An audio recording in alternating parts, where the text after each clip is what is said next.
Greetings and welcome to Conversations with Tony Mobley.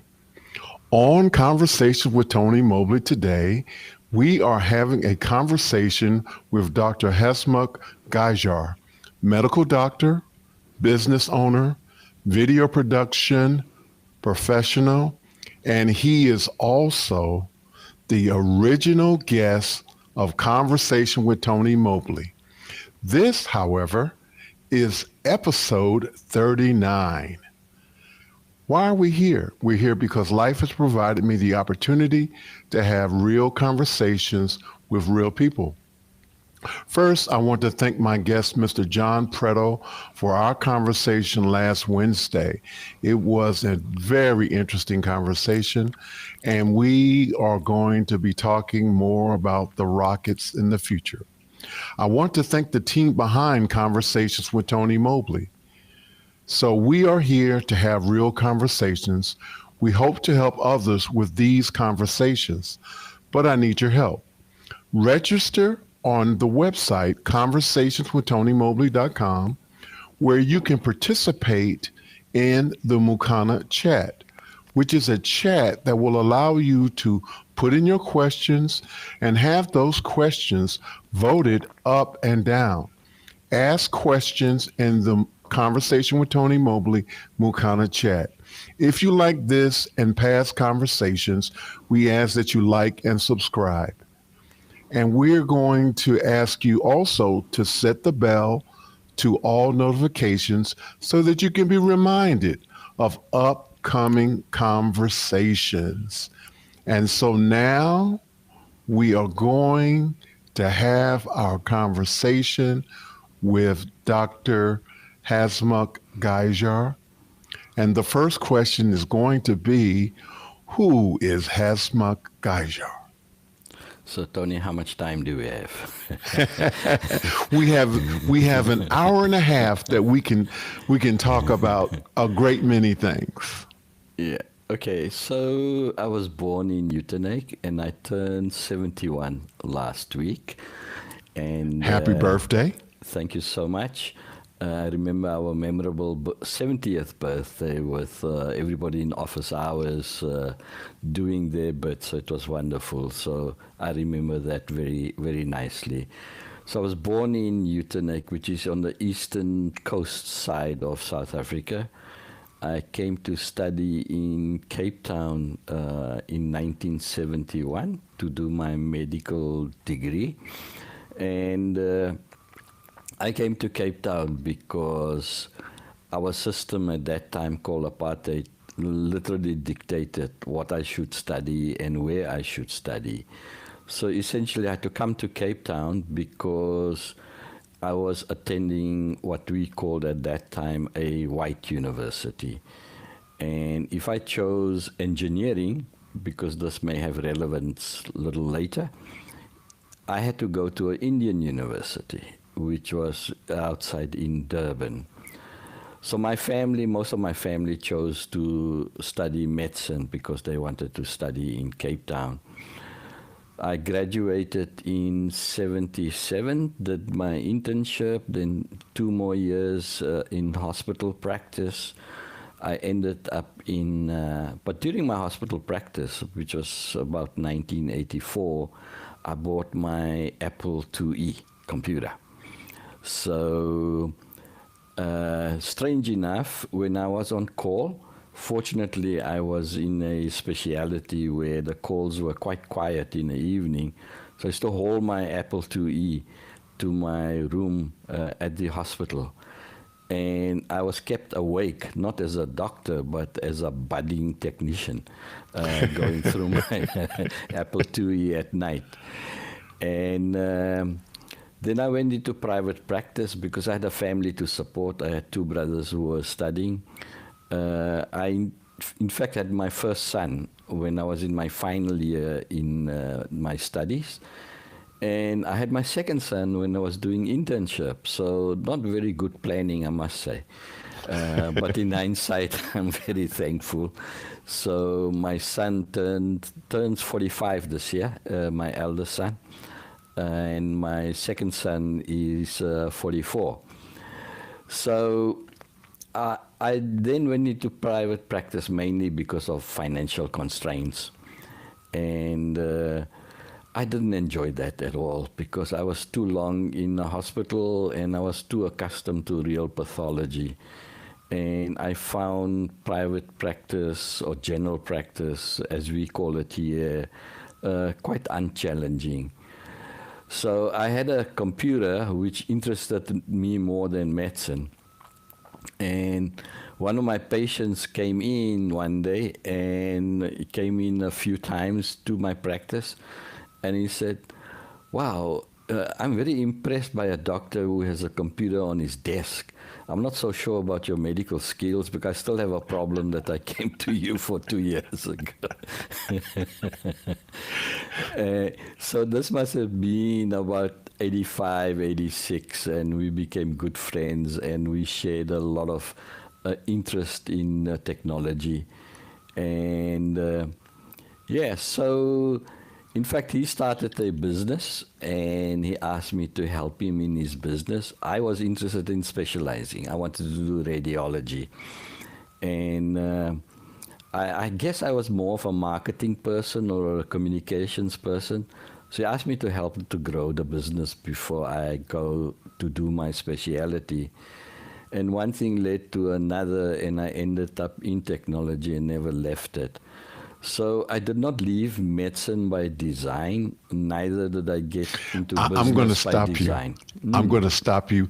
And the reason I'm going to stop you is because I know that you are already getting into some of the questions that are coming down the line. So I don't want you to give all the answers away right now. So we're going to go to the next question, which is, what lessons have you learned from your parents that you're using today? I was brought up under a very conservative family. And when I think about it, I used to assist my dad in his grocery store. So we were thrust into the grocery store very early on. And in those days, the currency here was British currency, pounds, shillings, and pence, and not the decimal currency that metric currency we have today, rands and cents, so everything in tens. So when the customers bought items, I had to calculate the cost. And that gave me a lot of practice in the store, so I became very good at maths. And I used to help my dad dress up the window. So he would, believe it or not, we used to display cans of food in the store.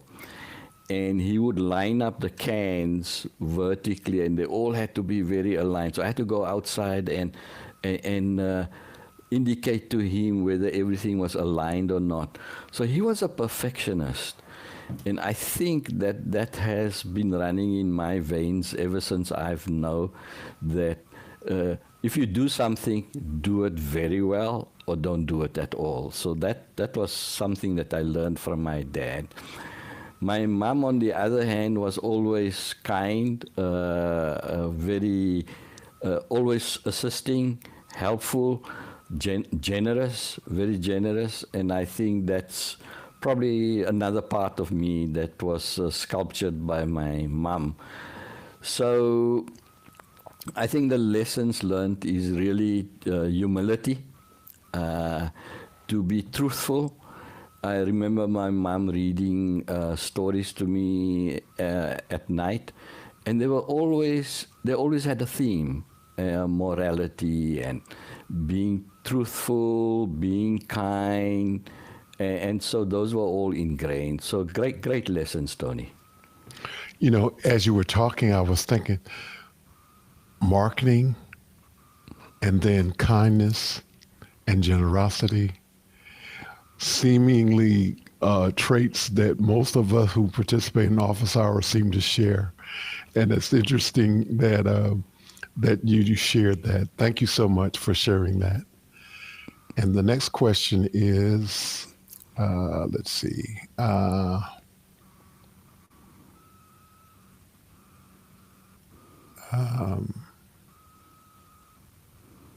What does your family think about what you're doing? You know, I think often whatever I've endeavored in and whatever I have ended up in as a business or involvement, they always thought, where is this going to? Why am I doing so passionately? So whatever I do very passionately. And so when I ended up in the IT business or technology business, they all supported me, but they weren't very certain where this is going to lead to. And in fact, on my 70th birthday last year, my elder son, in his little speech, said, he's always been amazed how you, as my dad, have always reinvented yourself and reinvented yourself many times. So even this, what we're doing now, broadcasting and audio, video, I think COVID was helpful, but when I started investing in it, when I bought my first headset and the camera, you know, what I call my wife home affairs. And she would look very awkwardly at me and said, are you sure you know what you're doing? So initially, I guess there's anxiety, but now they figured out, okay, and probably because I don't know what I'm doing either, but eventually it does lead to some outcome that's extremely rewarding. Wow. I can say that as someone who's had an opportunity to watch and model your behavior, you definitely have given us an idea of what it means to continually reinvent yourself, because that is something that you have done. I have seen you learn something brand new and share it, and then not stop there and then go to the next thing and then try something else that's new. So thank you for being who you are. We call it curiosity. Absolutely. Mm-hmm. The next question is, can you talk about community work with apartheid? Yeah, you know, apartheid has been a very difficult period for us. But also a period where you accepted what it was. You know, you didn't challenge it. And so there was no awakening in terms of challenging the system. But I was thrust into community work, obviously, as a during my training as a medical doctor. And during our studies, we had to do community work. So I did quite a bit of community work. And I guess being a doctor is community work at the end of the day. But during the sort of the height of resistance or the agitation against apartheid, where there was increasing force being used to put down the resistance, things became a bit hectic. And the community was depending on my medical skills to assist them. Essentially, they would rather have a local doctor assist them rather than going to a hospital, because that would be a risk for them. So community work first was from a medical point of view. And then obviously when I started dabbling in technology, and we leveraged technology in the resistance to apartheid, technology with community that did not have the kind of skill at technical levels, that's really where I engage community quite a bit. So I've always been rooted in the community, medically speaking, technically speaking. Whatever I do, I thrive when I'm with the people, on the ground.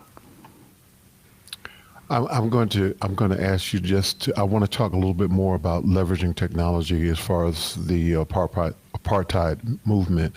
But before you continue that, I want to reach out to the audience and say, community who is watching and listening, we want to talk about apartheid. And so please ask your questions now.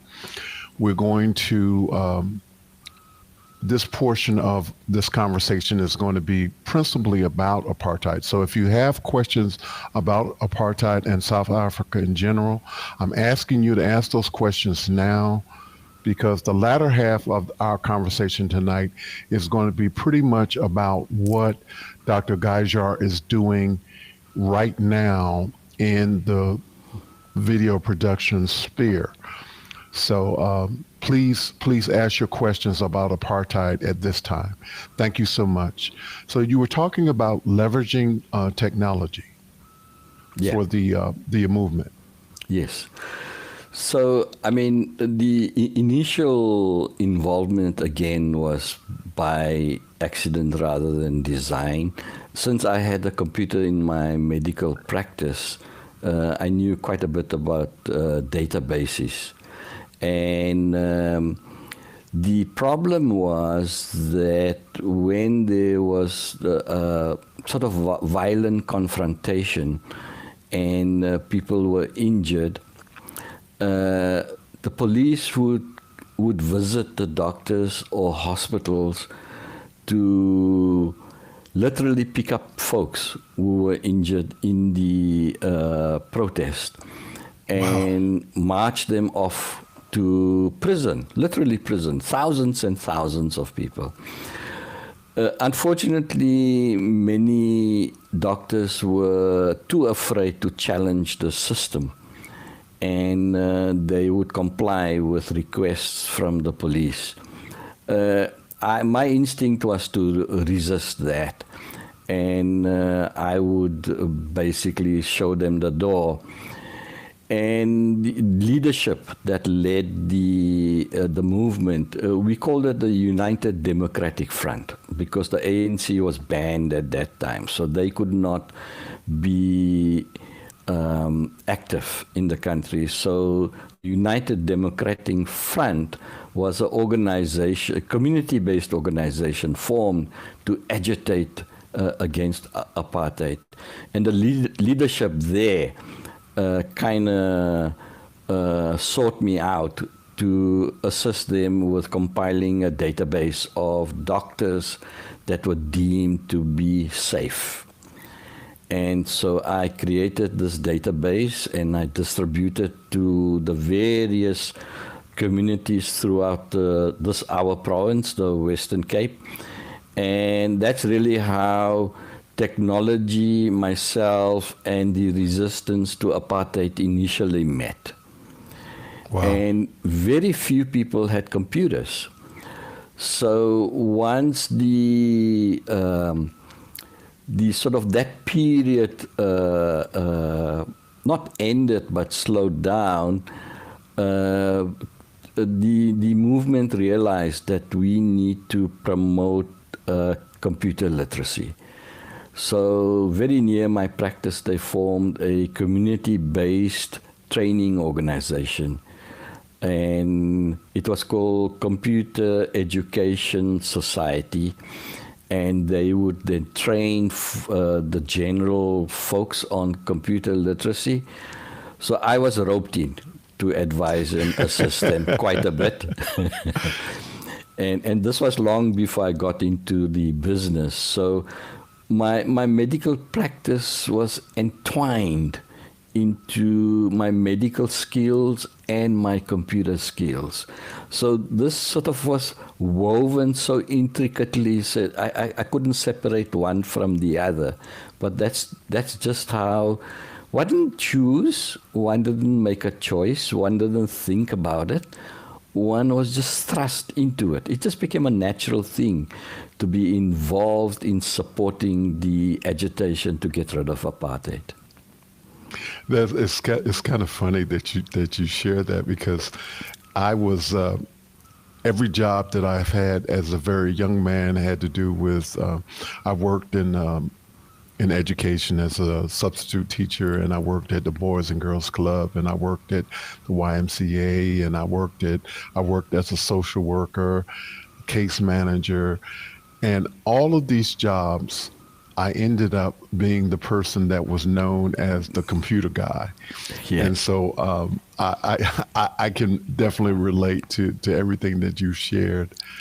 I wondered if you would just give us a quick definition of what apartheid is for those who may not know. Well, the history of South Africa is that the settlers came from Europe, mainly from Netherlands, and then eventually from France. They settled in South Africa, and they used South Africa as a halfway station for the spice route from Europe to the east.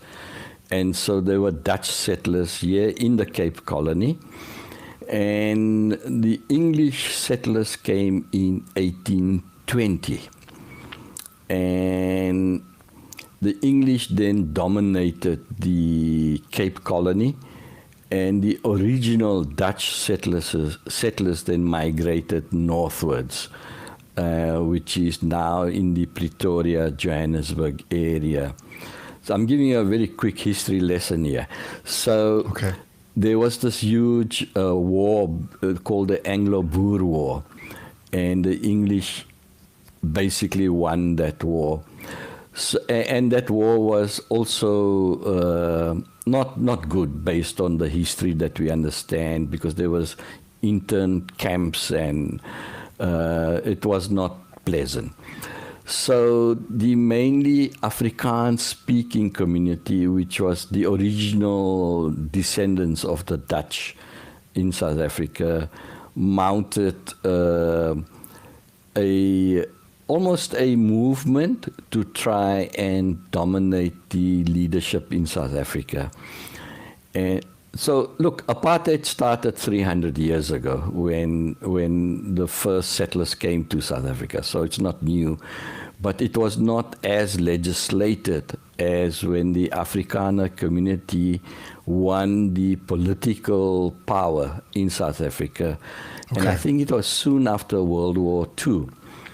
And they then introduced separate development, what they call separate development. And that's how the word apartheid comes from, the Afrikaner word.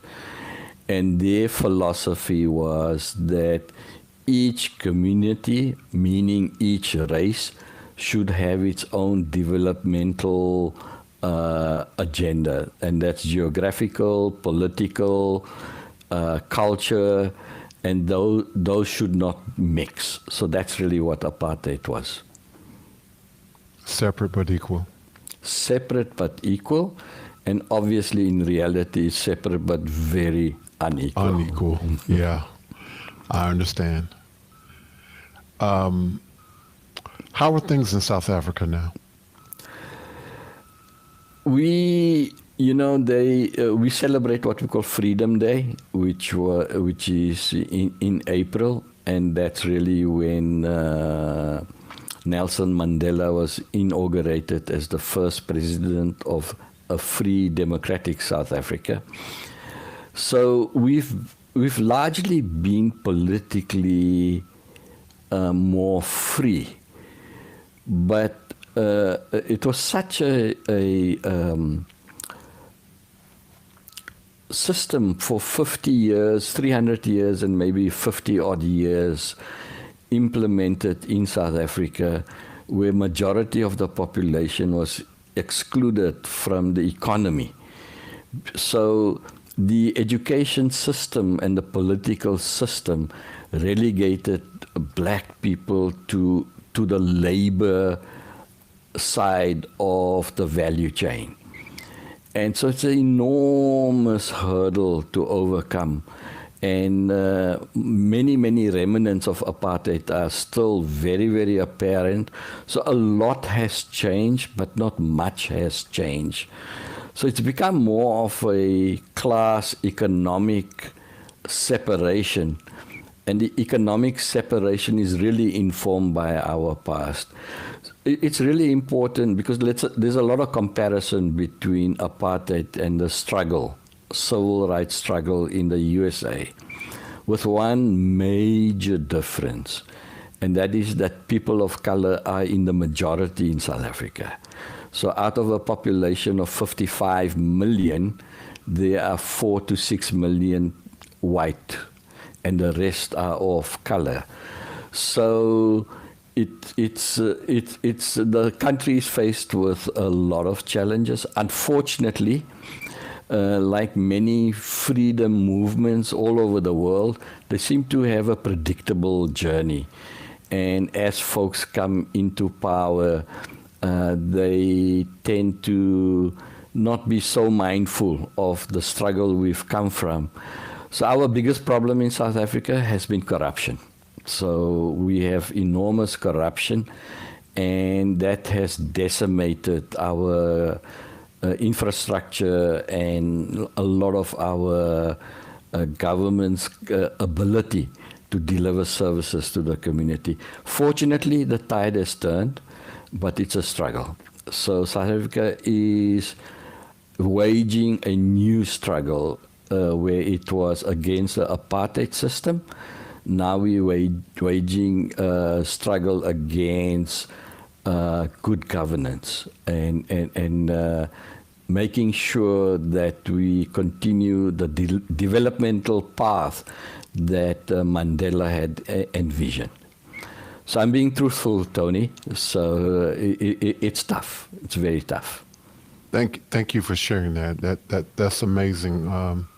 I see a lot of parallels to some of the plights that people of color are experiencing here in the United States, and I know it's uncomfortable for a lot of people to even talk about it. But I truly believe that if you don't talk about it, then you're not able to change the way things are.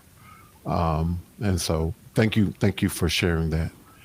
We have a question from Dr. Chris Clark of Tempe, Arizona. During the period when the anti-apartheid movement took hold in the USA, some of the focus was on pushing U.S. universities to divest from investments in South Africa. From your point of view, did this help in your struggle?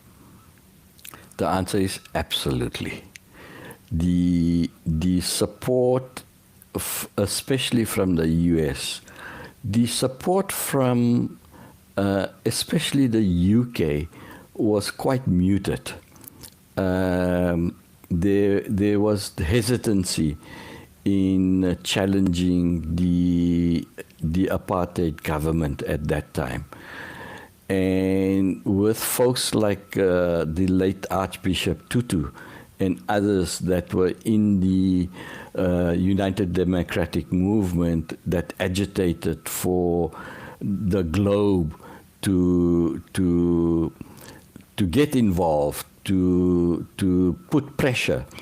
So I think the universities were a good ground for fomenting the awareness firstly, and then demanding action.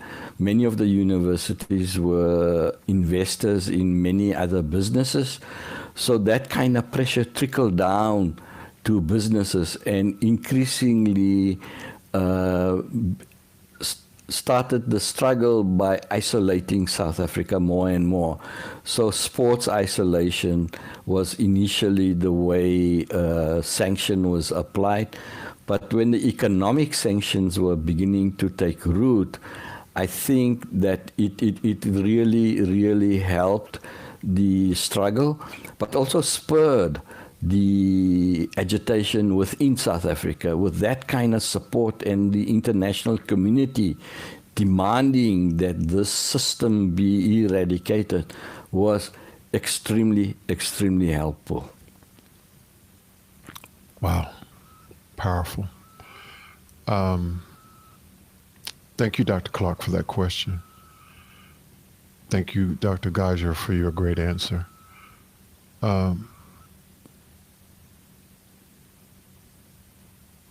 Can you talk about how you got started in the streaming? And you did talk about it a little bit. So now's the time for us to talk about how you got started and share those stories on how you get started. Well, like many of us, I got bitten by office hours, and it's an itch you can't get rid of. So I scratch that every day, Tony, like we do. So I initially got involved out of curiosity and began to spend more time with the community. And as I learned the power of being able to stream or communicate online during the period of COVID, most certainly instilled and lit a little lamp that's become a fire right now. So I'm very passionate and very involved with understanding and also teaching what I learn every day from my friends in office hours. So I began to invest, as you know, in cameras and in mics and a whole bunch of software to be able to stream. And I don't know where it was, in one of the episodes, I happened to mention that my wife wrote a cookbook. And I think somebody said, well, why don't we try a cooking show? And that's really when I spent a little bit more money and persuaded my good wife that she must haul out her cookbook and let's do some live presentations or cook-alongs. So that's really where it started. And as I learned more and more about that... I want to stop you for a quick second. So yes, please share the title of the cookbook. It's called Conscious Cuisine. And you can go to the Office Hours Global site, and there's a link on where you can purchase the book, Conscious Cuisine. Absolutely. All right. Please continue. So at that same time, during COVID, I was helping our medical school year locally in overcoming some of the issues they were challenged by with COVID. So I helped them create videos educating the general public on COVID. So we did a video on the epidemiology of COVID. We did a video on the wearing of the mask and what flattening of the curve meant. Now, language is very important in South Africa. So we did these videos in 4 languages: English, Afrikaans, Xhosa, and Zulu. And fortunately, the department had a specialist in infectious diseases that spoke the local language. So we had 4 doctors who were explaining to the general public about COVID. When I did that, the school then decided, Hasmukh, can you help us with this medical event that we have once a year, teaching our postgraduates to prepare for the higher examination. So that's how I started doing the medical event in January of 2021. So that was the more serious streaming that I did. And I've done 3 of them. And I think in total, we probably had over 250 doctors that have gone through that. Fantastic. That's absolutely amazing. We have a question from Eric Potter of, I think it's Hanover, Germany. Several sophisticated imaging techniques like MR, PET-CT are applied in medicine for diagnostic purposes. Have these techniques influenced or accelerated your way into AV production somehow? Well, if I know today where the this convergence of technology and medicine, where it was going to lead to, I would have probably insisted on doing my speciality, because my speciality of interest was to do radiology. And where radiology, when I was in medicine, was looking at X-ray plates. CT scans had just come out at that time, and we were still doing barium meals for diagnosing ulcers and so on. I think that I probably was a frustrated engineer when I did medicine, and if I knew the kind of technology that allowed a radiologist not only to do diagnostic assessment, but also intervention. So many radiologists actually are involved with removing stones from gallbladders and a whole lot of procedures that they get involved in. So I would have loved to have done radiology if I knew where technology would end up today.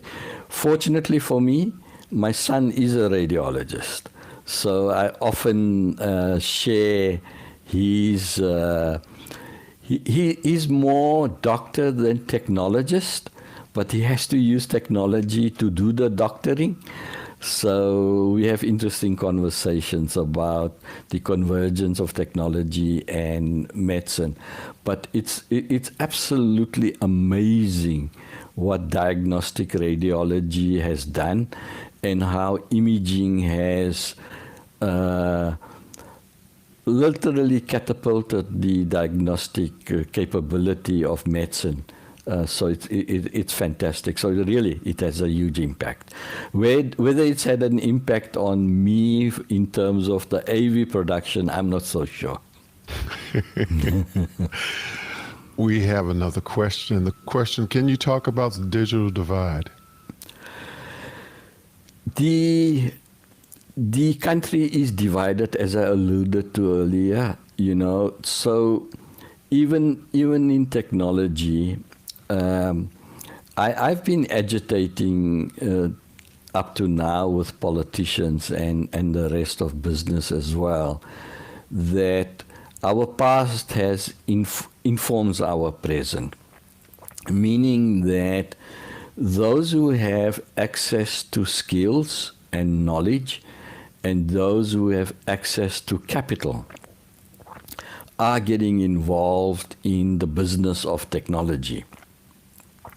Now we know there's no business where technology is not involved. So because of our past educational system, we don't have a large part of our community that are literate besides being technically literate. So we get very excited about the fourth industrial revolution, but we need, I'm agitating for basic fundamental digital literacy amongst the major population, because the device that everybody uses is the mobile phone. And especially our worker community who haven't had the opportunity to obtain education do use mobile phones, but they are not skilled enough to use the mobile phone for personal productivity, growth, and for ongoing learning. So the digital divide is a reflection of what the apartheid system ravaged in our country. So I would say that 60 to 70% of our population needs a lot of assistance and great deal of access and education to become digitally literate. So yes, we are digitally divided. Thank you for sharing that. We have a question from Dr. Clark, and it says, during the anti-apartheid period, I visited South Africa by by an educator in South Africa University, but I declined the generous invitation, thinking that going there as a visiting scholar would support the government, right or not. Well, when the apartheid government was in place, you did absolutely the correct decision. So any support from the outside world to sustain the system was very welcome. After Nelson Mandela became president of South Africa, I'm pretty sure that you would have taken that invitation with enthusiasm. Absolutely. So, yeah, so I think that although it's tough, we have to make tough choices. When the current situation in the world that's going on right now to apply sanctions, it hurts. It hurts. It often has unpredicted consequences. But unfortunately, that's what we have to do, is to apply the pressure in every way we can. And often the educational sanction was just as critical. Thank you so much for that. We have a question from Brandon Bertram of Indiana. Can you tell us a little bit about how internet connectivity evolved in South Africa from nothing to what it is now? How fast is it in your area, and is it mostly reliable? Well, that's I think often people mention leapfrogging. So we are not encumbered by old infrastructure from an internet point of view. So the enabler of connectivity has been the mobile industry, the mobile phone. So 80% of the population accesses the internet through their mobile phone, because 80% of households have the mobile phone as the only, often the only electronic device. So the mobile operators have done a fantastic job of laying infrastructure across the country, in rural areas to the major urban areas. And so getting connection on your mobile phone, it was literally pervasive, very pervasive. And as the technology evolved and we started using our phones for internet connectivity, it became a natural process whereby 80% of the population was connecting to the internet through the mobile phone. However, the businesses here have been very, very helpful. So now we have major fiber rollout in South Africa. Now, you asked me about the divide, so we call it the one side of the railway line and the other side of the railway line. So from a commercial point of view, fiber was laid on the leafy suburbs first, and it was completely covered. And now there is a effort where the focus of the major tech companies is to roll out fiber on the other side of the railway. So we're very fortunate to have fiber throughout South Africa. I personally have fiber to the home, and I have a 1 gig line. So my download is 1 gig and my upload is 200. So that is available almost everywhere in South Africa, in the major urban areas, but as you go in the rural areas, less so. But connectivity has been recognized by our government as a key development enabler. And because we don't have all infrastructure that needs still to be sweated, this new investment is accelerating access to the internet. That is very cool. So the infrastructure for the rural areas is it actually competing with the urban areas? It lags. It's not always competing. So, but I think compared to where areas where there was old infrastructure, telecommunications infrastructure, that was not present in the rural areas. So the infrastructure that's being rolled out in rural areas from 97 was really mobile. So mobile infrastructure was rolled out in most of the major rural areas, and with 4G and with the investment in mobile phones, that's become very, very catalytical. So rural areas do lag, but there's a recognition right now from a business point of view that more and more customers will now come from the underserviced areas. So I think pretty much in a few years' time, almost all of South Africa will be covered by fiber. I was just wondering, because I was thinking about, in the United States, when the pandemic hit, we kind of shut down everything, and then we were doing virtual schools. And I was just wondering how, if that happened in South Africa, and what was the process for those people who lived in the rural areas of South Africa, if they were doing virtual schools? And just, I know you're not an instructor at the K through 12 level, but I was just curious if you had some insights into how the rural communities were impacted by that.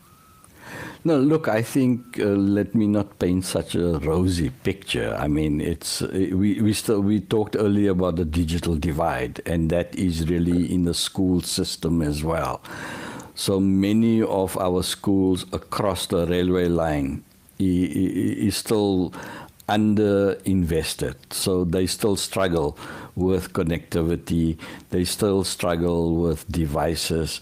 So it's not, I don't want to paint a picture that it's all pervasive. So it was tough. During the pandemic, you had many of the schools in the urban areas that took advantage of the connectivity. But many other schools did struggle, and it's probably been even more challenging in the rural areas. So although we have pervasive infrastructure and we have the ability to connect, the capacity to have the devices and the infrastructure to connect to is still a problem. So, as I said earlier, 80% of the households connecting device is a mobile phone. Very few actually have a computer. So, and many of our schools are really struggling from a device connectivity point of view. Okay, thank you for sharing that. When did you launch your first business, and were you selling products? Well, I probably started, as I said, my friend who was impressed by the doctor who has a computer on his desk. He and I started a business reselling software. It was during the sanction days, and there was a local company that was bringing in the software. And because we spent so much time with the software, whether it was Lotus or DBase, any of these very well-known publishers, people came to us for advice. And from advice, they said, well, why don't I just buy from you? So I said, okay, that sounds like a good idea. So we used to buy the software locally and on-sell it. And my patient and then my partner decided this is an opportunity to start a business. And that's really how he started the business in 1988. And we didn't know what to call the company. So his name is Rashid and my name is Hasmukh.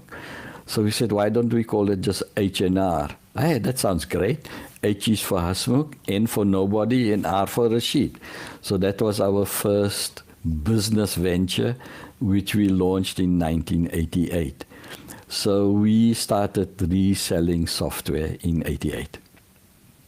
And if I'm not mistaken, you had a great conversation with our friend Douglas Carmichael, friends of Conversation with Tony Mobley, about some of the products that you were selling, and he was ecstatic. Can you talk a little bit about that? Well, you know,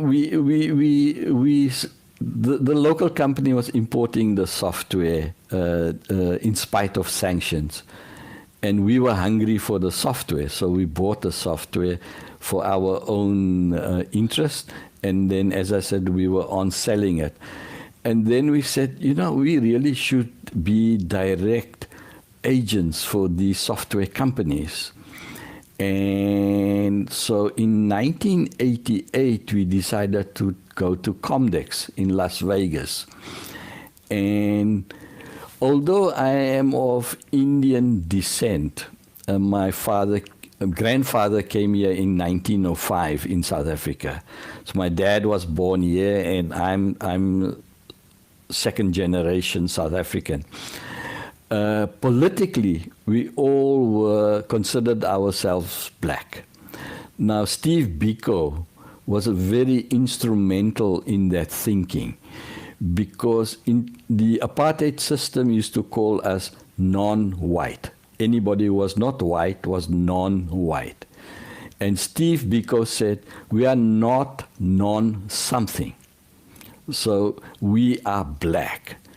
So it became part of the political agitation to call yourself black when the apartheid system was calling you non-white.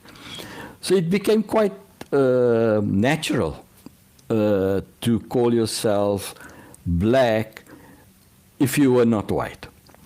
So we called our business H&R as a black-owned company. And we went to Comdex hoping that these major publishers would support a black-owned company. So we marched to Comdex, we went to the WordPerfect booth, Microsoft booth, and Lotus, and said, you know, there is sanctions, but there's a Ron Dellum's bill in Congress that allows American companies to do business with black-owned companies. And we are black-owned, so you should do business with us. And they looked at us and said, but you're not black, you're Indian. and we were literally shown the door by every major vendor. And so, okay, that was really depressing from our point of view, from a South African context point of view. Absolutely. So, fortunately for us, WordPerfect sent a fax. In those days, there was a fax machine. And the fax said, we were quite interested in what you had to share with us at Comdex in Las Vegas in '88. If you happen to come to Comdex in Chicago, Spring Comdex, we'd really like to have a discussion. Boy, whether we were planning to go to Chicago Comdex or not, we were on the plane in April 1989 to Comdex. And I met the president of WordPerfect, and he said to me, why should we do business with you? So I said, well, in spite of sanctions, all your products are available in South Africa. I can buy it from any store. He says, but our upgrades are not available. Now, remember, this is '89, where you had to buy a physical upgrade. Right. And he said, surely our upgrades are not available. So I said, fortunately, I brought you an upgrade package as well. So the sanctions that you are applying has no effect whatsoever. And he was quite livid. He was livid because one of his distributors in one of the other regions was supplying South Africa with the software, sort of sanctions busting. So the logic we put that instead of you not having any effect on sanctions, support us. So he duly appointed me as, okay, so you are our new distributor in South Africa. And boy, was that a big moment, because we were this tiny little company in Cape Town, South Africa, that was now a official agent for Southern Africa for WordPerfect. Once we had WordPerfect, all the other major publishers also sought us out. And in fact, we were a distributor for Apple computers. Apple had left the country in 1984. In 92, they came back to South Africa and appointed my old company as distributor. So that's really how the business thrived. Wow, that's fantastic. Well, thank you for sharing that. Let's talk about mobilearn. Yes, so we alluded to this whole digital divide. So it's become my passion to do what I can do to promote digital literacy. And for me, digital literacy is more mobile literacy rather than desktop literacy. So I decided that the best way to promote learning and education is through videos. And in fact, I went to San Francisco in 2013 for an internet conference. And I decided I'm going to see this fellow called Alex Lindsay and ask him about whether I should be doing videos or not. And Alex took me for lunch and said to me, Hasmukh, our DNA was structured to learn visually. So videos are very important from a training and teaching point of view. And he planted a seed that has germinated into this thing called mobilearn. So when I came back, I decided that I shall invest in skills and capacity to create learning videos. So we started creating learning videos probably about 2016, and then it turned into a full-time business. So large part of the content we create is really fundamental basic literacy, what I call a rookie's guide. So if somebody's bought an Android phone, we have a course on very, very basics from the beginning to learning the major Google apps that come on an Android phone. So that's what mobilearn is. And so I'm just going to take some water, Tony, if you don't mind. Sure. So the focus was really, I formed mobilearn as a non-profit organization, largely to create videos for mobile literacy. And then came along some of the commercial aspects of the business that we do. So right now, I'm actually splitting our brand. And I drive mostly the non-profit part of our business, which takes up almost 90% of my time. My team runs the commercial side of it in terms of mobilearn. So we've been very fortunate that one of the larger mobile companies engages us to produce their videos for them that they use for internal and for commercial purposes. That commercial activity funds my non-profit passion. So we've created a lot of videos for mobile literacy and also in multiple languages. And that is how we did the videos for COVID as well. So in fact, Tony, I'm splitting the non-profit entity and we're creating a new brand called Something to Learn, S2L.online.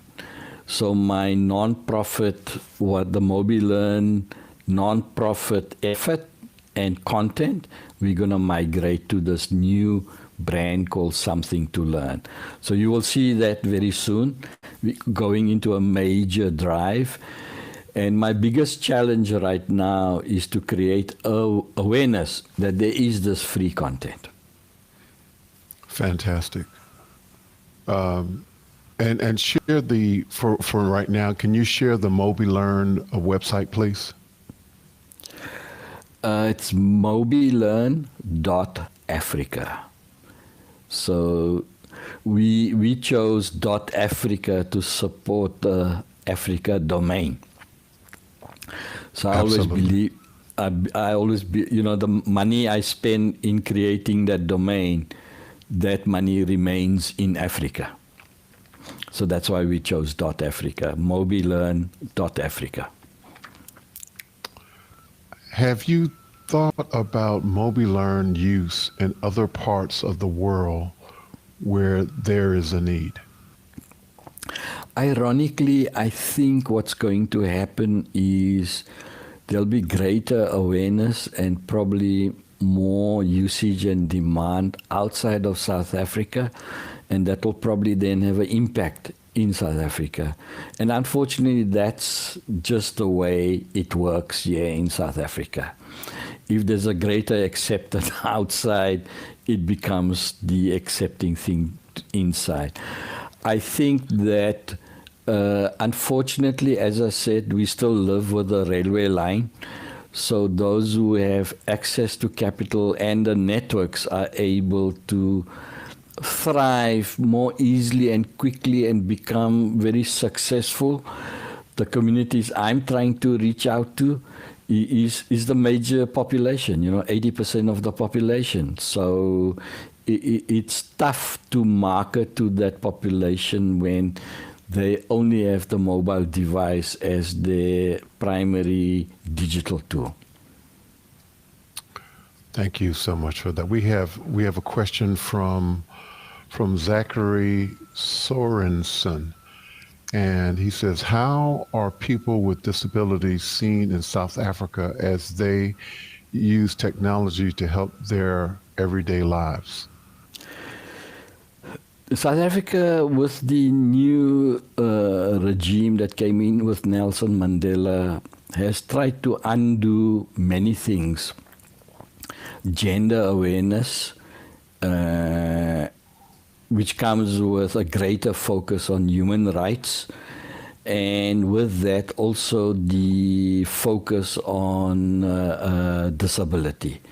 So there's a huge pressure and focus on creating environments, infrastructure, and support for disability. So many of our enterprises and many of our institutions, and especially our government institutions, go to the extra mile. And in fact, that becomes part of their performance to make sure that everybody is included. So I'm very happy to say that South Africa is very aware of the need to do what we can do for disability. Okay, and I'm going to give Dr. Gajjar a break to drink some more water if he'd like before I ask the next question. I want to let everyone know that we're getting ready to get into the speed round. So if you have some questions, you need to hurry up and get them in. We're about to get into the speed round because we want Dr. Gajjar is up at 2 a.m. in Cape Town, South Africa, and we want to be respectful of his time. And so we're only going to be on for about less than 20 minutes. So we're going to get through the rest of the questions. And if you want to ask a question, you need to hurry and ask it. And so the next question is, can you share some of your early experiences in the streaming world? Well, I think the experience and the exposure has been around the cook-alongs with office hours and the medical event, One of the other initiatives was to teach one of the major languages in South Africa called Xhosa, which is spoken in the eastern part of the country. So I enrolled for a Xhosa class at our university, and my teacher has since retired. So I encouraged him to use technology to teach Xhosa online. So towards the end of last year, we experimented with that. And now this year, we want to make that a full-time program where he can at least maybe twice a week use the infrastructure that I have built for him to teach Xhosa online. Wow. And like you, Tony, I'm also looking at a conversational type of program. So one of them I'm going to call Tech Plus Things. And Tech Plus Things will be an added element to this whole promotion of digital literacy, where we get the general folks to come in to a online discussion and help. So I'm busy recruiting for that. And the other one I'm going to call Consilience. And Consilience means the coming together of things to create something new. So in South Africa, we need quite a bit of discussion and debate, and I almost call it thought leadership, that comes from people of color to influence government policy. So right now, often government policy is developed based on consultants, and most of these consultants are international companies, or those who have been privileged to get good education, are able to provide the help to the government. So what I'm trying to do is to get people of color to come together and provide their brain power and provide some thought leadership so that we can get the divergent view that influences government policy. So I'm going to call that Consilience. Let's see how we go with that kind of program down the line. Wow. Wow. That's very powerful. Looking forward to seeing this new creations that you are creating. Thank you so much. How has the world changed since COVID-19? We had an extreme lockdown when COVID hit, and our government took extreme steps to manage the pandemic, and I think we've been very fortunate in not being ravaged as much as it has been done, even in the USA, for example. So it's loosening up. It's had a devastating impact from an economy point of view.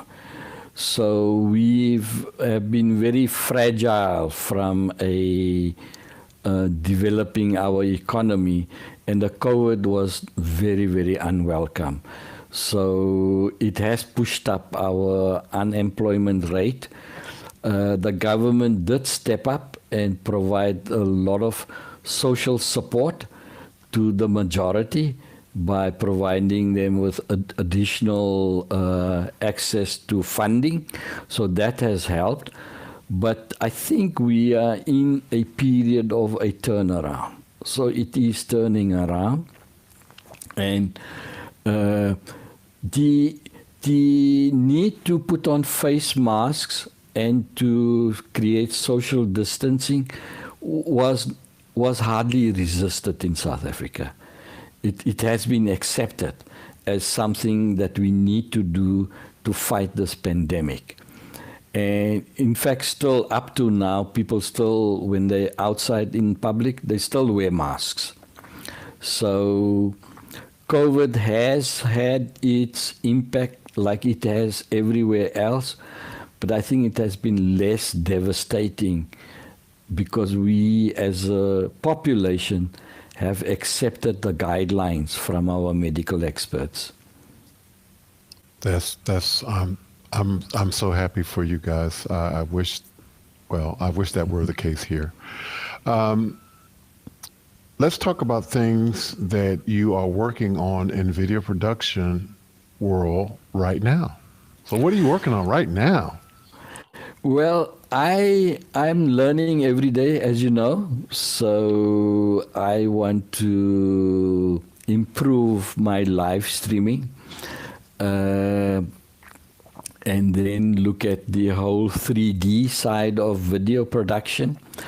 My manager, I'm so fortunate to have a manager that manages my business and does not require me to be there operationally. And so the team is very skilled in video production, and they use almost all the major platforms, whether it's major the Adobe suite or the Apple suite. They use them every day, all the time. And so we have a lot of discussions around AR and where video is going in terms of this whole metaverse and so on and so on. I think that Nick's intervention about meta-human and so on, I share that with my team. I said, guys, this is the future. Let's keep an eye on it and make sure that we utilize some of these technologies in the work that we do. So we learn every day, Tony. And so when you ask me, what are we working on? It's probably, what are you learning right now? And we're learning every day. Fantastic, fantastic. So when is the cooking show coming back? I am guided by the team. So unfortunately, as you know, there was a bit of a setback with a family problem or challenge. So I think we're looking at probably mid-April, beginning of April for the cooking show to come back. All right. What is your opinion on in-person and hybrid events? Where are you with digital first events? I'm a huge proponent of digital first. So me too. I think trying to undertake a hybrid event is not going to be perfect and probably not as effective as digital first. So there is this innate desire to have in-person contact, to have this, but I think what's happening in South Africa right now, people were craving to get back to the office. And lots of my friends and executives, well, actually, really, I don't want to be in the office anymore because it's been so convenient to work from home or to have meetings, online meetings, instead of flying from one city to the other. So I think that what COVID has done in blessing is to accelerate the technology for holding or managing communications. So I don't manage any hybrid events, and some of our schools that have come to me for advice on hybrid events, I've discouraged them completely. I said, you either have it digital first or completely in person, but not one or the other. So in South Africa, I think there's very, very little hybrid thinking in terms of managing events. Thank you so much for that.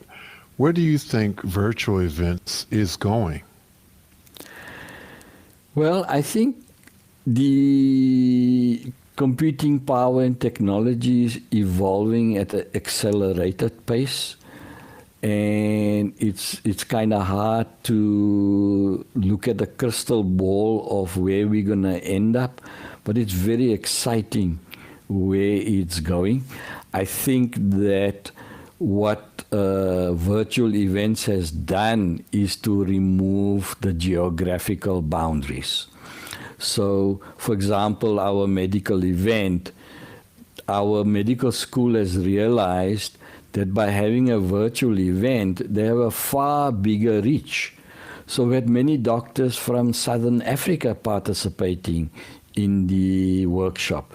People from Mozambique, Botswana, Namibia, Sudan, Kenya, as far as Libya and Egypt.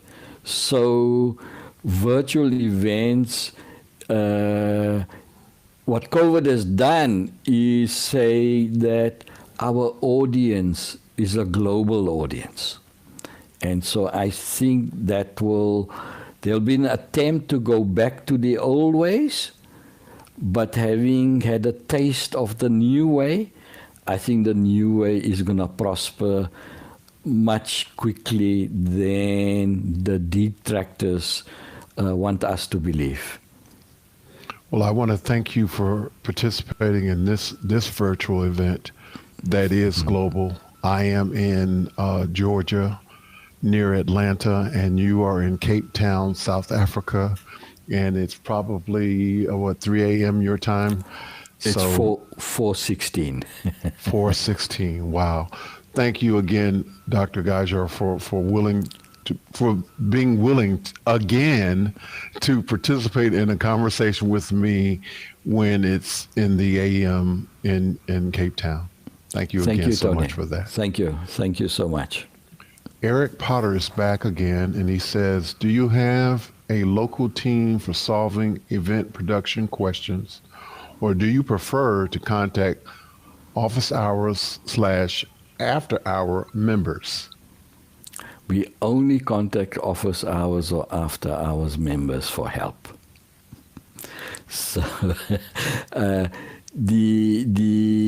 I think the knowledge that we have cultivated over the last year and a half, we ourselves as practitioners from office hours, after hours, are providing thought leadership in our community, in our businesses.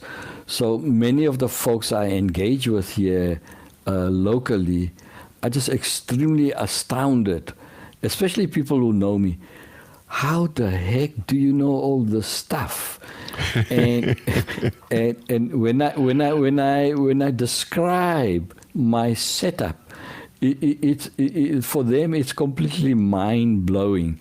So in fact, last week I was interviewed for a podcast by a local publishing company, and they did then the post-production editing. I wasn't very happy at all. I asked them to send me all the material. My team did the post-production and sent it back to them and said, oh my gosh, how did you bring this lower thirds, and how did you do this and that? And so to answer Ike's question, office hours, after hours, that's the university. And apologies, Ike. I'm sorry that I called you Eric. Apologies, Ike Potter. Yeah. Thank you, Ike. Let's see. What are you learning from your time in office hours? Let's talk about video production work with the doctors. We've already talked about that, so yes. We're going to go on to the next question. Can you summarize your use of different technologies from the office hours experience?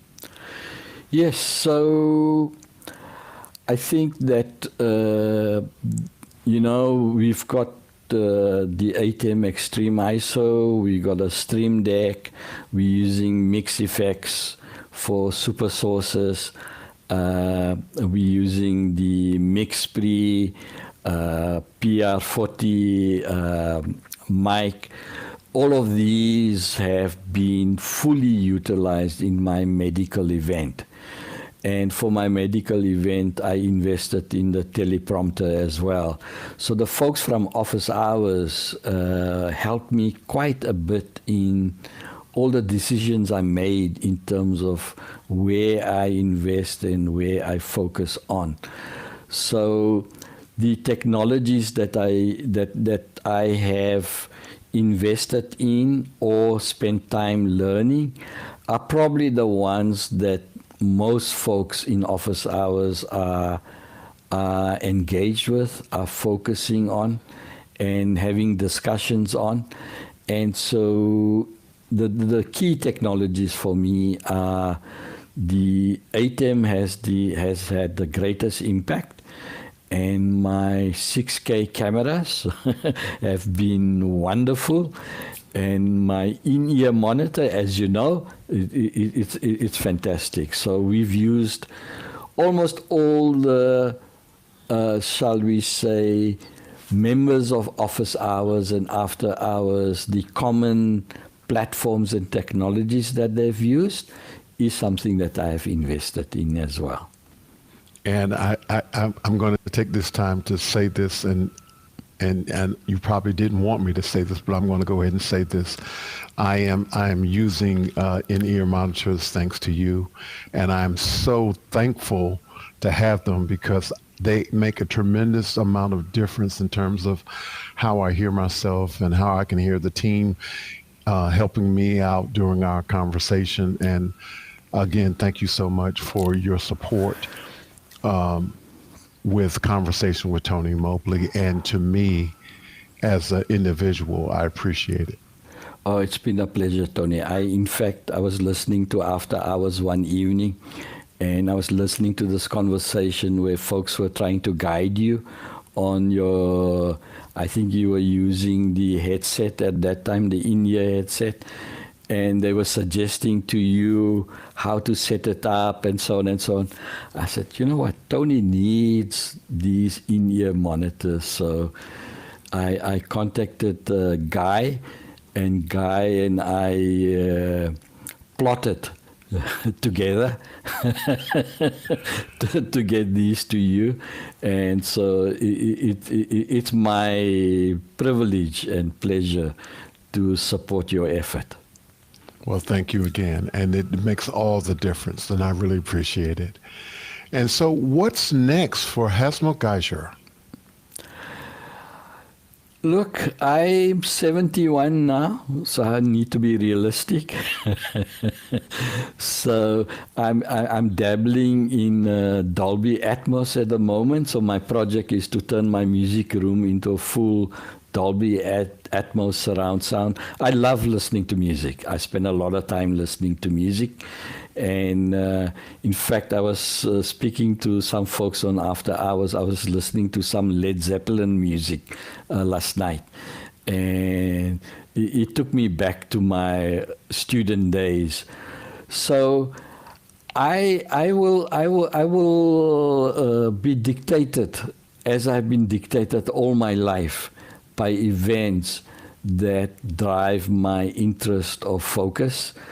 I'm hoping to play a little bit more golf and listen to music and do more leisure things, but travel. I'm really, really keen to do my trip to the US, my road trip to the US. So I want to combine a road trip with a cooking on the road. So I have an agreement. Wow. I have an agreement with Damayanti that we will now map out where all our friends from office hours are located. From Phoenix to California, yourself on the East Coast, some folks in Minnesota, and so on. So in fact, I'm going to reach out to our friends and say, let's map out where everybody lives. And then we plan our road trip accordingly. And at certain major stops, we will do a cooking event. So we don't have to bring our infrastructure. We can have our friends, office hour friends, provide the infrastructure for us, so Damayanti can do cooking from Novato to San Francisco to New York. That's my project for next year. Fantastic. Wow. Thank you so much for sharing that. I'm looking forward to it. What are you most concerned about for the future? I think the world has gone crazy. You know, we're at an interesting juncture. It's all cyclical, always, and I think we're going through a rough period for the next couple of years, which is unfortunate, and it's the value systems are being challenged, you know, and so I'm worried, and many major geopolitical areas are of great concern, whether that's on the east side or the west side. Wow. Well, thank you for sharing that. And that might be our last question for the night. So we're going to end a little bit early, so we're going to get you a chance to lay down a little bit earlier than normal. So we appreciate. So I just want to say again, thank you so much for agreeing to have another conversation with me. The original guest on Conversation with Tony Mobley, back again, episode 39. Thank you, Dr. Gajjar, again for being with me. Thank your wife so much for sharing you with me this morning. And I really appreciate you sacrificing to again come on Conversation with Tony Mobley. And thank you so much. And as I'm doing thanks, I'm going to go ahead and thanks Kimberly Mobley, Ron Mobley, the Global Family and Friends, Alex Lindsay, Office Hour members, DVE Store, Liminal Entertainment Technologies, Fight High, Video 360, ProofAlone.com, Cloud Bedrock LLC, Ken Jordan, Jonas Patel, Aaron Huslich, Cherrick Cheetah, David Brady, Marcus Lee Folk, Richard Lavery, Chris Fenwick, Manolo Lozano, Jeffrey Powers, Bo Cordell, Mickey McAture, Hasmukh Gajjar, Douglas Moeller, Laura Thompson, Bryant Shan, Dennis Champion Walker, Roscoe Jones, George Butters, Joshua Minden, and Conversation with Tony Mobley producer, Clylock Lopez. Let me do it again. Clylock Miguel Lopez Waterman. Thank you all so much for being with us here again tonight. Dr. Hasmukh Gajjar, medical doctor, business owner, video production professional, doctor of technology. Thank you for your great work. Thank you so much. Next week on Conversation with Tony Mobley, we're going to have the dynamic duo of Maryland, Bryant and Blair Anderson, talking art, passion, video production, and a little bit of Apple Keynote. Looking forward to having a conversation with them on next Wednesday night. We are going to continue to have great conversations with educators, mental health, filmmakers, musicians, and other creators. Very interesting conversations with very interesting people. Thank you so much for tuning in to Conversations with Tony Mobley. We will see you again next week. Take care and good night, or good morning. Take care, good night, good morning. Bye-bye.